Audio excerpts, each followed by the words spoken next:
गृह मंत्री जी राजनीतिक नाटक कर रहे हैं। मुंशियासीन बिहार भाजपा के नेता थे, किसी के कलेजे में दम नहीं था। संज्ञेय अपराध में 10.23% की कमी, हत्या में कमी, रॉबरी में कमी, दंगा में कमी, बलात्कार में कमी, सड़क डकैती में कमी। तो भारत सरकार के गृह मंत्री को बताना चाहिए, तब जंगल राज की बात करनी चाहिए। हिम्मत है अमित शाह, देश के गृह मंत्री आप हैं, रामायण या गीता पर हाथ रख के बोलिए। प्रधानमंत्री जी, आप इस बात की घोषणा करते, आपसे बड़ा किसानों का दुश्मन कौन हो सकता है बिहार का? जिनके जयंती के नाम पर आदरणीय गृह मंत्री जी राजनीतिक नाटक कर रहे हैं। बिहार भाजपा के नेता लगातार बयानों में कि स्वामी सहजानंद सरस्वती को सम्मान मिलना चाहिए, लेकिन कल जुबान खामोश हो गई। हिम्मत नहीं हुआ अमित शाह जी के सामने बोलने का कि माननीय नीतीश कुमार जी ने स्वामी सहजानंद सरस्वती के जयंती को राजकीय समारोह बिहार में घोषित किया। आदमकद मूर्ति लगाई उनकी पटना में। और जब भारत सरकार के कृषि मंत्री थे तो देश में पहली बार भारतीय कृषि अनुसंधान परिषद में स्वामी सहजानंद सरस्वती पुरस्कार प्रारंभ करवाया। लेकिन ये तमाम लोग जो मंचासीन बिहार भाजपा के नेता थे, किसी के कलेजे में दम नहीं था कि यह कहता कि स्वामी सहजानंद सरस्वती को भी भारत रत्न मिलना चाहिए। ये जुबान खामोश क्यों हो जाती है? डर क्यों जाते हैं ये लोग? ये सवाल भी बहुत ही महत्वपूर्ण है और बिहार भाजपा के नेताओं को जवाब देना चाहिए। आदरणीय अमित शाह जी, आपने कहा कि जंगल राज बिहार में आ गया है। जंगल राज आ गया है। आप देश के गृह मंत्री हो। मैं चुनौती के साथ गृह मंत्री को कह रहा हूं कि पूर्वी चंपारण, जहां एनडीए की सरकार जनवरी से जुलाई 2022 और अगस्त से अक्टूबर 2022 के अपराध के आंकड़े की तुलना कर लीजिए। संज्ञेय अपराध में 10.23% की कमी, हत्या में कमी, रॉबरी में कमी, दंगा में कमी, बलात्कार में कमी, सड़क डकैती में कमी, रोड रॉबरी में कमी आई है। तो आप जंगल राज किसको कहते हैं? किसको कहते हैं जंगल राज? नेशनल क्राइम ब्यूरो के आंकड़े अगर फर्जी हैं तो भारत सरकार के गृह मंत्री को बताना चाहिए, तब जंगल राज की बात करनी चाहिए। हम जानना चाहते हैं देश के गृह मंत्री से कि पटना जिला का रिकॉर्ड निकाल कर देख लीजिए, जहां जहां आपने कार्यक्रम किया। पश्चिम चंपारण, पूर्वी चंपारण, कहीं के आंकड़े इस बात के गवाह हैं। और मैं माहवार तुलना करके बता रहा हूं कि जनवरी से लेकर करके जुलाई 2022 जब एनडीए की सरकार थी, जब अगस्त से अक्टूबर 2022 तक जब महागठबंधन की सरकार है, अपराध में कमी आई है। ये आंकड़े इस बात के गवाह हैं। लेकिन खोबिया पकड़े हुए हैं इनको। इन्होंने कहा कि हमने मुख्यमंत्री बनाया। हिम्मत है अमित शाह, देश के गृह मंत्री आप हैं, रामायण या गीता पर हाथ रख के बोलिए कि क्या यह सही नहीं है कि 2020 के विधानसभा चुनाव के बाद नीतीश कुमार जी ने कहा कि मुझे मुख्यमंत्री नहीं बनना है, लेकिन आपने फोन करके और आपके आका आदरणीय प्रधानमंत्री नरेंद्र मोदी ने फोन किया कि नीतीश कुमार जी, आप ये जिम्मेवारी लीजिए, आपके नेतृत्व में चुनाव हुआ है। और भारतीय जनता पार्टी के विधायक भी इसके साक्षी हैं कि भारत सरकार के मंत्री आदरणीय राजनाथ सिंह जी एक अन्य मार्ग में, जहां एनडीए विधायक दल की बैठक हुई, जहां भारतीय जनता पार्टी के विधायक दल के नेता चुने गए, सुशील जी को जिम्मेवारी से हटाया गया और वहां तारकिशोर जी और रेणु जी को जिम्मेवारी दी गई। क्या उस मीटिंग में आपने नहीं कहा था कि नीतीश कुमार जी, आपके नेतृत्व में सरकार बननी चाहिए चूंकि आपके नेतृत्व में चुनाव हुआ है? तो आदरणीय अमित शाह जी, राजनीति में इस स्तर पर आप पहुंच गए कि आदरणीय प्रधानमंत्री नरेंद्र मोदी द्वारा की गई घोषणा, किए गए संवाद कि मुख्यमंत्री का आप दायित्व संभालिए, राजनाथ सिंह के द्वारा सदन के एक अन्य मार्ग में दिए गए मंतव्य उससे इतर मंतव्य दे रहे हैं, उससे अलग होकर के मंतव्य दे रहे हैं। ये कौन सी मानसिकता आपकी है? राजनीति में इतनी बेचैनी किस बात के लिए हो रही है? और हम उम्मीद यह करते थे कि आदरणीय प्रधानमंत्री जी आप इस बात की घोषणा करते, आपसे बड़ा किसानों का दुश्मन कौन हो सकता है बिहार का? जिस बिहार पूर्वी भारत में हरित क्रांति के लिए 2010 से 11 से एक योजना प्रारंभ की गई थी, जिसमें बिहार, बंगाल, उड़ीसा, झारखंड, पूर्वी उत्तर प्रदेश, असम और छत्तीसगढ़ था। 2020-21 से इन लोगों ने 21-22 से योजना बंद कर दिया। हरित क्रांति की उप योजना को इन लोगों ने बंद कर दिया और ये किसानों के बड़े हितैषी हैं। हम भारतीय जनता पार्टी से यह जानना चाहते हैं कि छोटे और सीमांत किसानों के लिए आपने घोषणा किया था चुनावी घोषणा पत्र में उनको पेंशन का लाभ दिया जाएगा। वो पेंशन का लाभ कब मिलेगा? कब दीजिएगा पेंशन का लाभ? अगर आपने घोषणा किया है तो उस क्षेत्र में आपके दायित्व जो है उस दायित्व को, और ये कह रहे हैं कि दुग्ध उत्पादन, कुछ जानकारियों का रखते हैं कि राजनीति के चंडूखाना में घूमते रहते हैं। जैसे आपको पूर्णिया के एयरपोर्ट के बारे में बता दिया वैसे ही बोल दिए दुग्ध उत्पादन के बारे में। अरे हमारे आंकड़े नहीं है, ये गवर्नमेंट ऑफ इंडिया इन आंकड़ों को पुष्टि कर चुका है कि बिहार में 2019 के दौरान 1 करोड़ नए दुधारू पशुओं की संख्या बढ़ी, जो पूरे हिंदुस्तान में वृद्धि का 35% शेयर था, 35% हिस्सा था। और मालूम है कि नहीं है, हमको नहीं मालूम कि बेस्ट अवार्ड बिहार को मिला इस संबंध में 18 में। अब आदरणीय अमित शाह जी को कौन दे देता है? आंकड़ा उकड़ा जिसे नहीं दे दिया था वहां समस्तीपुर में बिजली आया, कहा बिजली तो पहले ही आ गया, तो हुआ कि गर्दन का नस फट जाएगा बोलते बोलते बोलते बोलते बोलते बोलते। इसलिए सवाल इस बात का है, आप बताइए कितनी बड़ी बात इन्होंने कह दिया। इन्होंने कह दिया कि बिहार में टेक्सटाइल पार्क के लिए जमीन नहीं दिया गया है। राजनीति में लज्जा भी शर्मसार हो जाता है अमित शाह जी आपसे। मैं आपको पत्रांक और दिनांक दे रहा हूं। टेक्सटाइल पार्क के लिए समाहरणालय पूर्वी चंपारण मोतिहारी जिला राजस्व प्रशाखा के पत्रांक 45 दिनांक 7 मार्च 2022 को PM mega integrated textile region and apparel parks scheme के तहत भूमि का प्रस्ताव भेजा गया।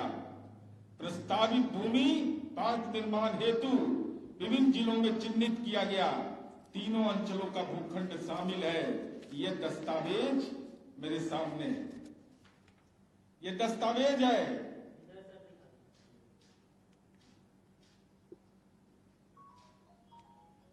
एक एक चीज का राजनीतिक पोस्टमार्टम इनका करेंगे, इनका झूठ का। इन्होंने कह दिया कि जमीन नहीं दिया गया, इन्होंने कह दिया कि सरकार ने गंभीर नहीं है इस सवालों पर। रक्सौल हवाई अड्डा, चलिए इनका रक्सौल हवाई अड्डा समाहरणालय पूर्वी चंपारण मोतिहारी के पत्रांक 296 दिनांक 26/5/2022 द्वारा हवाई अड्डा रक्सौल के निर्माण हेतु 152.775 एकड़ भूमि का अधिग्रहण कर दाखिल खारिज कर समर्पित कर दिया गया है। जैसे अयोध्या में नहीं शिला पूजन करते हैं, वैसे बेचारे रक्सौल में शिला पूजन भी नहीं किया अभी तक। शिला पूजन होगा ना भाई, वहां ईंटा लगाइएगा ना, जमीन ले लिए तो वहां शिला पूजन कब कराइएगा अमित शाह जी? और जो अतिरिक्त जमीन मांगा है यह भी जानिए, उसके लिए विहित प्रपत्र राज्य सरकार को नहीं भेजा गया। जो परफॉर्मा होता है उसमें प्रपत्र में नहीं भेजा। जो भूमि अधिग्रहण के लिए एक आवश्यक पूर्व शर्त है, उसके लिए जो राशि आवंटित करना चाहिए वो केंद्र सरकार ने नहीं किया। अब प्रवचन दे रहे हैं कि टेक्सटाइल पार्क के लिए, रक्सौल हवाई अड्डा के लिए जमीन नहीं दिया गया। तो जमीन किसके लिए है? ये भाजपा के मुख्यालय खोलने के लिए है, आरएसएस का ऑफिस खोलने के लिए है, दंगा फसाद कराने का ट्रेनिंग सेंटर खोलने के लिए है। ये क्या है? ये हम जानना चाहते हैं आपसे कि ये अगर जमीन दिया गया तो अब तक कार्यारंभ क्यों नहीं हुआ है? खाता खसरा नंबर सहित है कि जो हमने टेक्सटाइल पार्क के लिए जमीन दिया है, मौजा नंबर, थाना नंबर सब है, पूरा खाता बही के साथ उपलब्ध है। हिम्मत है तो भाजपा का नेता कहे कि ये गलत है, क्योंकि जमीन से ये लोग को बहुत लगाव रहता है। नोटबंदी में बहुत जमीन खरीद लिया है, सब तो बताता नहीं है, इसलिए हम यह कहना चाहते हैं। और आप कहते हो कि दरवाजा बंद है। अरे जब तक नीतीश कुमार जी इस बिहार में हैं, तब तक भारतीय जनता पार्टी के लिए बिहार की सत्ता का दरवाजा बंद है। अलीगढ़ का ताला लगा हुआ है, कितना भी लगाओगे वो खुलेगा ही नहीं जब तक नीतीश कुमार जी इस बिहार की धरती पर है। और हम भारतीय जनता पार्टी से यह जानना चाहते हैं, अमित शाह जी 2015 के विधानसभा चुनाव महागठबंधन के नेतृत्व में लड़ा गया था। नरेंद्र मोदी डीएनए का सवाल उठाते थे। 23 महीना में डीएनए कैसे ठीक हो गया था? कैसे 23 महीना में नतमस्तक हुए नीतीश कुमार के दरबार में कि हुजूर जान बचाइए, हम सत्ता में आपके साथ रहना चाहते हैं। ये भारतीय जनता पार्टी को बताना चाहिए। और बेचैनी में है, बेचैनी इस बात का है कि भारतीय जनता पार्टी बिहार में जो महागठबंधन बना उसमें अलग थलग पड़ गई। कोई भी उसका राजनीतिक सहयोगी बनने को तैयार नहीं है। इसलिए हम भारतीय जनता पार्टी से यह जानना चाहते हैं, नंबर 1 कि वाल्मीकि नगर जो खूबसूरत पर्यटन स्थल है, जहां व्याघ्र परियोजना के लिए अगर उसको बेस्ट अवार्ड मिला तो अमित शाह जी आप तो चीता युग वाले हैं, चीता लेके क्यों नहीं आए? कम से कम चीता लेके आते। पटना की सभा में आपने स्वामी सहजानंद सरस्वती को नीतीश कुमार की संगति का असर होना चाहिए था कि नीतीश कुमार जी ने जो सम्मान दिया, आदरणीय गृह मंत्री जी, लज्जा लगता है या आप शर्मसार इस बात के लिए होते हैं कि आजादी की लड़ाई में हमने भाग लिया नहीं, तो आजादी की लड़ाई के लड़ने वाले नायक स्वामी सहजानंद सरस्वती को भारत रत्न की वकालत कैसे करें, हम उनको कैसे दें? क्योंकि आपको आजादी की लड़ाई से तो कोई लेना देना नहीं है और वह स्वतंत्रता सेनानी थे। तीसरा प्रश्न हम यह जानना चाहते हैं कि रक्सौल और टेक्सटाइल पार्क के बारे में जो आपने फर्जी बातें कहा कि जमीन उपलब्ध नहीं हुआ है, जमीन का खाता खसरा नंबर हमने सार्वजनिक किया है और आपने अब तक शिला पूजन उस पर नहीं किया है। आप गुनाहगार हैं, आपके मन में ईर्ष्या है कि बिहार का विकास की पटकथा नहीं लिखी जाए। अब पैकेज के बारे में तो सब मुख्यमंत्री जी बता दिए कि पैकेज इनका कितना है, कई बोलने में लंबा समय लग जाएगा, इसलिए हम केवल और जंगल राज, तो जंगल राज में तो आंकड़ा बता रहा है कि अपराध के दर में कमी आई है। तो आपके दिमाग में अगर जंगल बैठ गया है, अगर राजनीतिक जंगल के आप शिकार हो चुके हैं माननीय अमित शाह जी, तो ये बिहार की धरती है। यहां चीता नहीं लाने के लिए माफी मांगिए, हरित क्रांति की उप योजना के लिए माफी मांगिए, माफी मांगिए इस बात के लिए आप कि स्वामी सहजानंद सरस्वती का आपने इस कार्यक्रम किया, लेकिन उनके सम्मान में कोई भी देश स्तर पर उनको सम्मान मिले इसकी कोई सार्वजनिक घोषणा नहीं किया। और चौथी बात, आदरणीय अमित शाह जी, जब तक नीतीश कुमार जी हैं तब तक भाजपा का बिहार में सत्ता के लिए दरवाजा बंद है। हाड़ में हल्दी लगा है तो हमारे चलते लगा है, न तो आपको बोहनी पर भी आफत है इस राजनीति के दौर में। और हम यह अंतिम रूप से कहना चाहते हैं कि नीतीश कुमार जी का ये बिहार है तो अमित शाह जी, नरेंद्र मोदी जी, उसके बाद जितने राजनीति के उनके स्टेपनी हैं, सबको नीतीश कुमार जी ने जो फैसला लिया, जब इतने हम कमजोर हैं, जब हमारे बारे में आप बोलते हैं कि इनकी कोई वक़्त नहीं है, तो बिहार आने की जरूरत आपको क्या पड़ती है?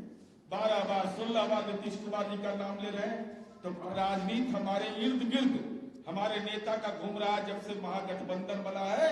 इसलिए हम यह कहना चाहते हैं कि अगर राजनीति में नैतिकता है भारतीय जनता पार्टी में, तो भाजपा बिहार के नेता यह भी बोले कि क्यों नहीं हिम्मत किया स्वामी सहजानंद सरस्वती को पुरस्कार दिलाने का, क्यों नहीं इस बात के लिए कहा कि अनुसूचित जनजाति की थानुओं की बेटी को नीतीश कुमार जी ने जो सम्मान दिया था, उस सम्मान को की चर्चा उन्होंने क्यों नहीं किया? वाल्मीकि नगर पर्यटक केंद्र बना, इसकी चर्चा क्यों नहीं किया? बल्कि केवल नकारात्मक बातें करते रहे। तो नीतीश चालीसा पढ़ते रहिए, बिहार की जनता आपका राजनीतिक इलाज करती रहेगी। परफेक्शन IAS, UPSE और BPSC फाउंडेशन क्लासेस के लिए समर्पित संस्थान। यहां आपको UPSE selected and interview appeared faculties द्वारा गाइड किया जाता है। Separate batches for Hindi and English medium. 65वीं और 64वीं BPSC एग्जाम में 69 और 107 रिजल्ट्स एवं 66वीं BPSC एग्जाम में 131 रिजल्ट्स हासिल किया है परफेक्शन IAS टीम ने। परफेक्शन IAS, कुमार टार, बोरिंग रोड, पटना।